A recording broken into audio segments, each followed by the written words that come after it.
Salut les gars, bah, je fais une petite vidéo méca sur ma voiture. C'est la 205 Swap Turbo D. Bon, malheureusement pour moi, là je crois que le joint de culasse il est mort. On peut voir ici là où c'est craqué. Mais en fait c'est la pression d'huile qui est passée dans la compression du moteur.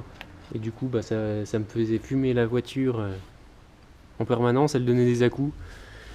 Puis au bout d'un moment, voilà, ça a fini par avoir raison du joint de culasse. Voilà, on peut voir où c'est passé. C'est sur le 4e cylindre côté distribution. Il y a toute l'huile qui est passée dedans. Puis sinon, le moteur, bon, il est un peu gras, mais c'est gros boulot de nettoyage pour y remettre, mais ça devrait le faire. Ça devrait repartir. Voilà. Tout ça pour dire qu'il faut pas trop non plus abuser de mettre de la pression de turbo. Parce que je pense que c'est ça qui a fait qu'il a fini par claquer. Parce qu'en fait, j'avais augmenté la pression donc, sur la wastegate. Donc en fait j'avais raccourci de mémoire je crois la tige pour faire ouvrir le clapet de décharge un peu plus tard.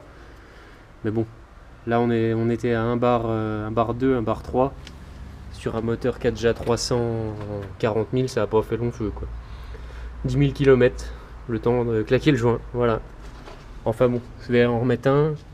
Le truc c'est que ça c'est un joint en composite. Et je me posais la question de savoir si on peut remettre un joint en métal, parce que je sais que ça existe.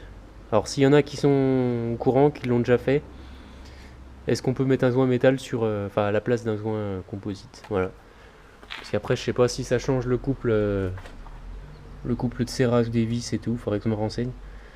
Parce que bon, quand c'est tout d'origine, on peut remettre le même, mais là avec 2-3 modifs, je suis pas sûr que ça va tenir encore bien longtemps.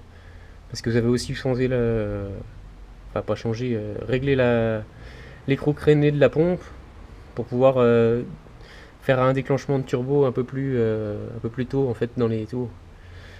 On gagne un peu partout, mais bon, c'est voilà. Voilà. Puis sinon, la voiture, j'avais fait une vidéo, mais j'avais jamais roulé tellement avec. Donc voilà. Bon, sinon le montage du moteur c'est à peu près pareil qu'un 1,7 litre diesel, hein. Ça se monte, vous avez juste ça, tout modifier les durites et tout pour pouvoir le mettre, mais sinon ça se monte pareil. Voilà, je ferai peut-être une vidéo quand je vais y remettre en route, vous allez voir. Il faudra que je recale tout ça. Donc pour caler le moteur vous avez un trou un trou ici en fait. Ça, quand on est au point mort sur les deux là, vous tombez derrière le démarreur, vous pouvez mettre une clé dedans ou un forêt et vous tombez dans le trou et c'est calé. Voilà. Là pour la pompe vous avez 2 vis. Je crois que vous avez des trous de pige aussi sur la pompe. Et puis pareil sur la culasse, voilà, ici. Il y a un trou là. Voilà, petite parenthèse comme ça. Bon, allez, à plus les gars.